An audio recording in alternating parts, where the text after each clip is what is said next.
Salut tout le monde, j'espère que vous allez bien. Aujourd'hui, on se retrouve pour parler de la préparation pour la rentrée scolaire quand on est une enseignante à statut précaire. Une personne précaire dans le milieu de l'enseignement, c'est quelqu'un qui n'a pas encore sa propre classe et qui chaque année doit se choisir un nouveau contrat. Ça veut dire que pendant l'été, cette personne-là ne sait pas ce qui l'attend pour l'année suivante.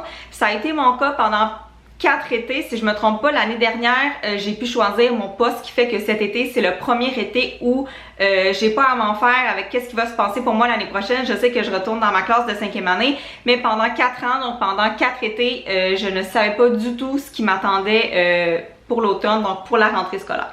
J'ai eu envie de faire cette vidéo-là pour vous aujourd'hui parce que c'est une question que je reçois souvent, surtout ces temps-ci, de la part des personnes qui sont précaires parce qu'elles veulent savoir qu'est-ce qu'elles peuvent faire, qu'est-ce qu'elles peuvent préparer en attendant d'avoir un contrat. Donc aujourd'hui, je vous donne 5 trucs, 5 astuces pour bien vous préparer à la rentrée.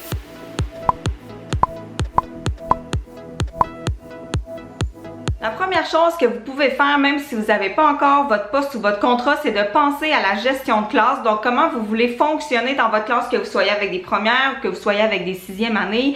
C'est quoi vos règles de classe à vous? C'est quoi vos valeurs? Comment vous voulez que ça fonctionne pour les comportements positifs ou pour les comportements négatifs? Comment vous allez punir? Comment vous allez récompenser? Est-ce que vous voulez fonctionner avec un système de points comme classe au jour? Comment vous voulez que ça fonctionne dans votre classe? Parce qu'un système de classe, c'est un système qui s'adapte à votre personnalité, qui vous colle à vous et ça peut fonctionner dans n'importe quel milieu. C'est sûr qu'une fois qu'on va connaître nos élèves, on va peut-être vouloir l'adapter, mais c'est quelque chose qu'on peut déjà réfléchir avant même de savoir où on va enseigner. La deuxième chose que vous pouvez faire, c'est déjà réfléchir à quel genre de poste et quel genre de contrat vous voulez obtenir. Habituellement, la liste des postes disponible sort quelques jours avant les affectations, donc vous pouvez déjà feuilleter qu'est-ce qui va être disponible, puis déjà venir biffer ou venir encercler ce que vous voulez pas. Quand j'ai commencé ma carrière puis que c'était la première fois que j'allais à l'affectation, j'étais moins difficile, en fait, je voulais travailler, puis ce qui s'offrait à moi, c'était nécessairement du temps partagé, fait que c'est ça que j'ai pris. Mais une fois qu'on avance sur les listes puis qu'on monte sur ces listes-là, on peut se permettre d'être un petit peu plus sélectif. Puis moi, l'année passée, il n'était pas question que je prenne un temps partagé, je ne voulais rien savoir. J'étais assez haute sur les listes de toute façon pour choisir qu'est-ce qui me plaisait, mais c'est vraiment important de venir déjà sélectionner ce qu'on veut parce que rendu à la journée de l'affectation, c'est vraiment plus le temps de commencer à réfléchir puis à lire la liste. Il faut que ce soit fait parce que quand votre tour va arriver, le processus se fait vraiment rapidement puis il faut que vous choisissez maintenant. Fait que c'est vraiment important de savoir ce que vous voulez. Est-ce que vous voulez un temps partagé? Est-ce que vous allez accepter d'avoir un contrat 100% mais qui se termine avant la fin de l'année? Est-ce que vous voulez un contrat qui est toute l'année? Est-ce que vous voulez aller en première, en deuxième, en troisième? Qu'est-ce que vous voulez comme contrat?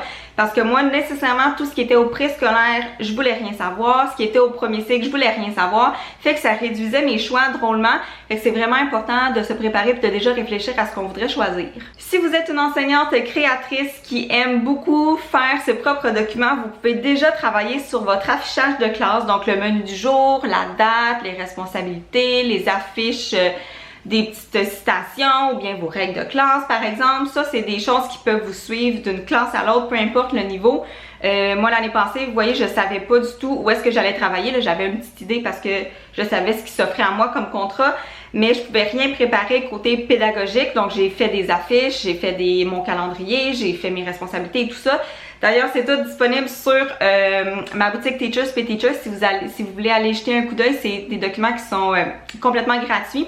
Fait que c'est ce que j'ai fait l'année passée avant de savoir où j'allais enseigner parce que j'avais vraiment trop envie de créer mes propres affiches. Mais si vous n'êtes pas ce genre-là, vous pouvez juste aller fouiller sur Teachers Pay Teachers, Mieux enseigner ou les blogs de profs qui partagent leurs affichages de classe gratuitement avec nous.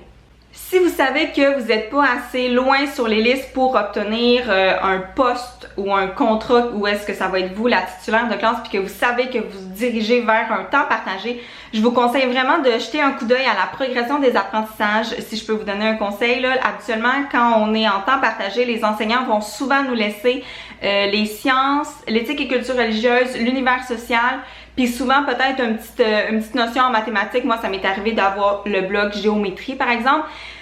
Fait que même si vous savez pas vraiment à quel niveau vous allez enseigner, vous pouvez aller juste voir qu'est-ce qu'il va falloir enseigner dans ces matières-là parce qu'il y a des bonnes chances que ce soit ça qu'on vous demande d'enseigner toute l'année si vous êtes en temps partagé. Fait que ECR, univers social, sciences, éthique et culture religieuse, ça c'est des choses qu'on donne souvent. Fait que vous pouvez aller jeter un coup d'œil à la progression des apprentissages pour ces matières-là.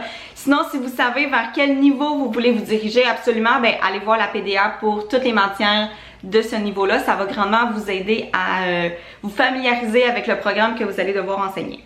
Et la dernière chose dont je veux vous parler, c'est d'aller visiter les pages Facebook de profs, les blogs de profs, Teachers Pay Teachers, mieux enseigner, juste pour récolter plein d'idées, même si vous savez pas exactement où vous allez enseigner ou à quel niveau, vous pouvez récolter des nombreuses idées de projets ou d'activités en français, en maths, en sciences.